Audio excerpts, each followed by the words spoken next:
اعوذ باللہ من الشیطان الرجیم بسم اللہ الرحمن الرحیم ذرہم یأکلوا ویتمتعوا ویلہہم الامل فسوف یعلمون۔ صدق اللہ العظیم۔ اللہم صلی علی سیدنا و مولانا محمد معدن الجود والکرم وآلہ وصحبہ وبارک وسلم۔ الصلاۃ والسلام علیک یا سیدی یا رسول اللہ وعلی آلک واصحابک یا سیدی یا حبیب اللہ۔ حمد و صلاۃ کے بعد اللہ تبارک و تعالیٰ نے قرآن مجید میں ارشاد فرمایا کفار کے بارے میں، فرمایا ذرہم یأکلوا ویتمتعوا، آپ ان کو چھوڑ دیں کھانے کے لیے اور دنیاوی فائدہ اٹھانے کے لیے، ویلہہم الامل، اور انہیں ان کی امیدوں میں مشغول رہنے دیں، فسوف یعلمون، یہ عن قریب جان جائیں گے۔ کھانا پینا، برتنا، لمبی چوڑی امیدیں باندھنا، اس میں ہی ان کو مشغول رہنے دیں۔ اسلام لمبی امیدیں بنانے سے یا مستقبل کی منصوبہ بندی کرنے سے انسان کو منع نہیں کرتا۔ اپنے بچوں کے لیے، آنے والے وقت کے لیے اچھی منصوبہ بندی کرے۔ نبی اکرم صلی اللہ تعالیٰ علیہ وآلہ وسلم نے حدیبیہ میں صلح کی تھی تو ایک سال کی امید بھی دلائی تھی کہ اگلے سال ہم عمرہ کریں گے۔ نبی اکرم صلی اللہ تعالیٰ علیہ وآلہ وسلم نے منصوبہ بندی فرمائی، صحابہ کرام علیہم رضوان کو اجازتیں عطا فرمائیں۔ صحابہ کرام علیہم رضوان میں سے بڑی جلیل القدر شخصیات تھیں جو کوشش کرتی تھیں، منصوبہ بندی کرتی تھیں، اور جن کو بظاہر دنیا کہا جاتا ہے اس کے لیے بھی جد و جہد ہوتی تھی، جیسا کہ حضرت عثمان غنی رضی اللہ تعالیٰ عنہ کاروبار کرتے تھے، حضرت عبد الرحمن ابن عوف رضی اللہ تعالیٰ عنہ کاروبار کرتے تھے، منصوبہ بندی کرتے تھے، لیکن ظاہری طور پر تو یہ لگ رہا تھا کہ وہ کاروبار کرتے ہیں، لیکن دراصل تو وہ جو کماتے تھے وہ دین اسلام کی خدمت کے لیے کمایا کرتے تھے، اللہ تعالیٰ کے بندوں پر خرچ کرنے کے لیے کمایا کرتے تھے۔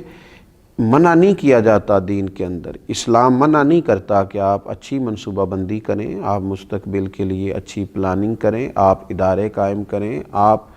تعلیم کے میدان میں، صحت کے میدان میں،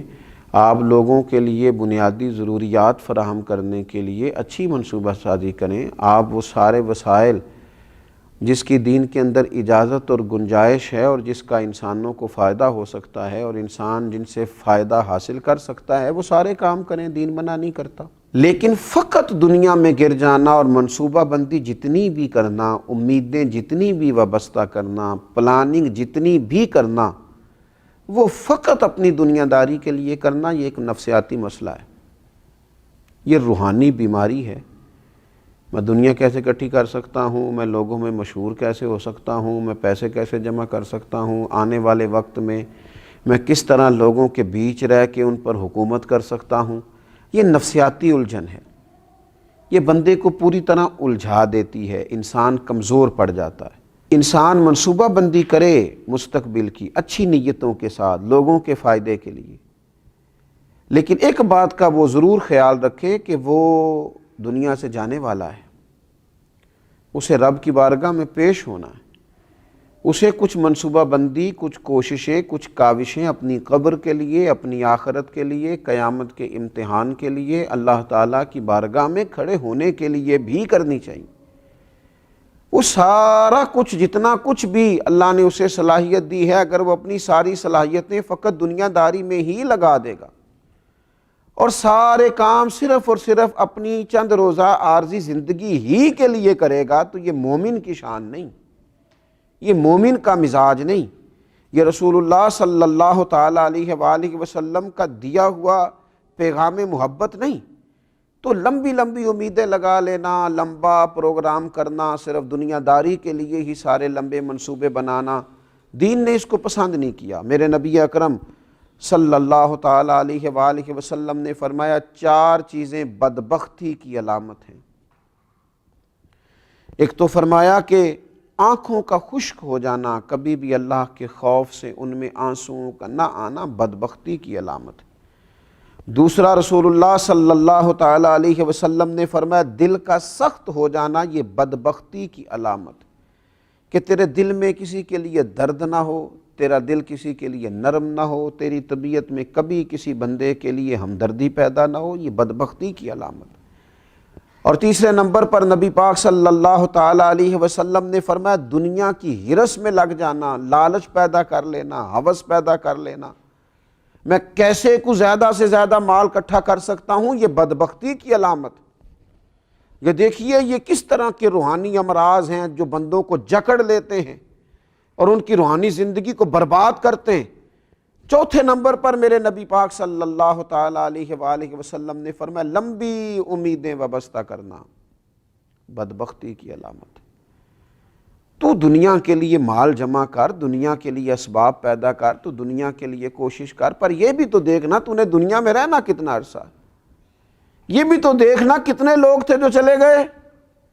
کتنے لوگ تھے جو اپنا وقت گزار گئے۔ تو اپنی زندگی کے اندر امیدوں کو اتنا لمبا کر لینا، دنیا کے لیے منصوبہ بندی اتنی لمبی کر لینا، میں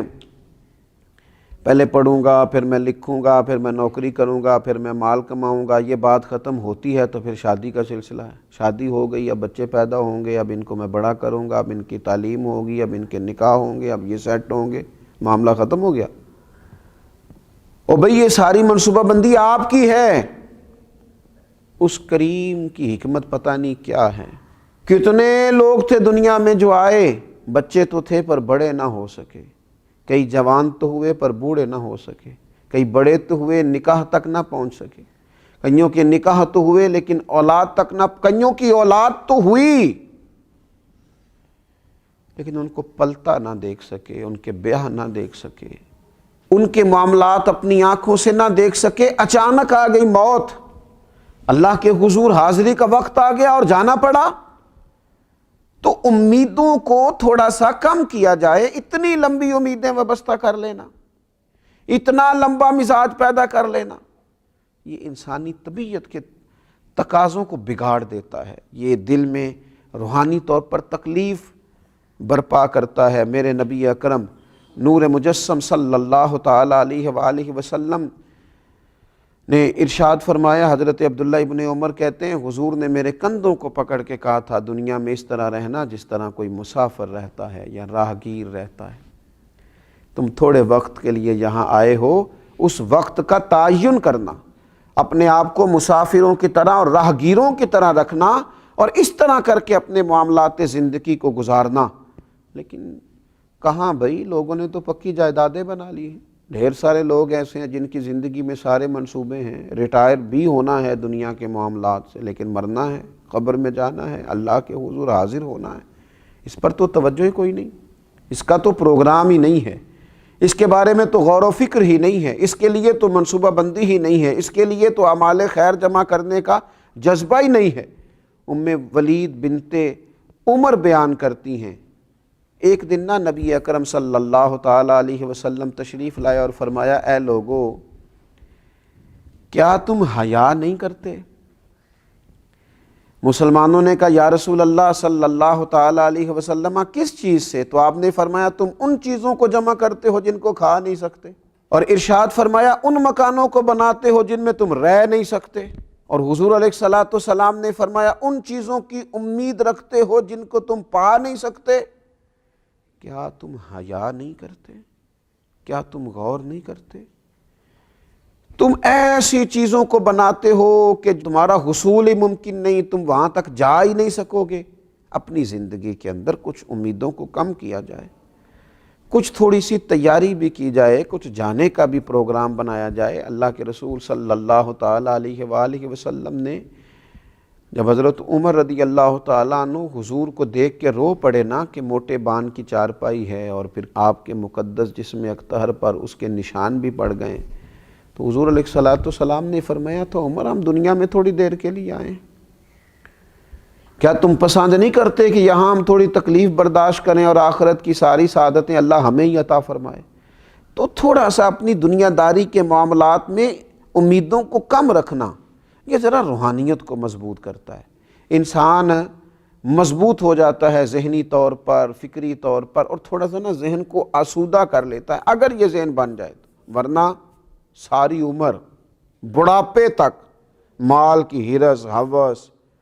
اور پیسہ جمع کرنا اور جناب لمبی امیدیں وابستہ کرنا، اور میں یہ کر لوں اور مجھے یہ مل جائے اور یہ چیز بھی کبھی میری ہو جائے اور یہ چیز بھی کبھی میرے ہاتھ آ جائے، یہ پھر بڑھاپے تک چلتا ہے۔ رسول اللہ صلی اللہ تعالیٰ علیہ وسلم نے ارشاد فرمایا کہ بوڑھے آدمی کا دل دو چیزوں میں ہمیشہ جوان رہتا ہے۔ عمر بڑھاپے کو پہنچ گئی، بڑھاپا آ گیا، یہ صحیح بخاری میں موجود ہے، مسلم میں موجود ہے، بوڑھے کا دل بھی دو چیزوں میں توانا رہتا ہے، جوان رہتا ہے، شباب پہ رہتا ہے۔ حضور کون سی؟ فرمایا ایک دنیا کی محبت، ایک لمبی امیدیں۔ آپ دیکھ لیجئے کہ لوگ دوائیاں تو کھاتے رہتے ہیں، علاج تو کراتے رہتے ہیں، یہ نہیں سوچتے کہ یہ جانے کا بھی تو وقت ہے نا، پھل بھی تو پک گیا ہے نا، اب کسی وقت وہ بلا بھی تو لے گا نا، اس کے حضور حاضر بھی تو ہونا۔ اس کا یہ مطلب نہیں کہ علاج نہ کرایا جائے، ضرور کرایا جائے، لیکن جینے کی اتنی ہرس، اتنی ہوس نہ پیدا کی جائے، بلکہ اللہ کے بندے نے جانا ہے، اس کی بارگاہ میں حاضر ہونا ہے، تو لمبی امیدیں قائم کرنا نفسیاتی مسئلہ ہے۔ یہ لمبی امیدوں کا بنا لینا یہ روحانی طور پر کمزور کر دیتا ہے، بندے کے روحانی مسائل بن جاتے ہیں۔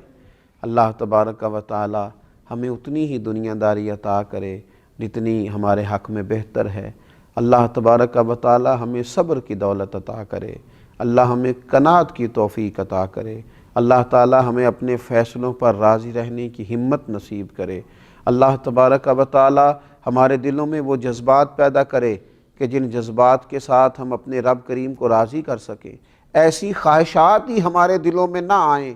جو خواہشات دلوں کو توڑ دیں، طبیعتوں کو بے چین کر دیں، جو ایسی خواہشات ہوں جن کے پیچھے لگ کے ہمارے دل روحانیت سے نکل جائیں، اللہ تبارک و تعالیٰ کی محبت سے خدا نہ کرے دور ہو جائیں۔ اللہ تبارک و تعالیٰ اپنی رحمت ہم سب کے شامل حال فرمائے۔ وما علینا الا البلاغ۔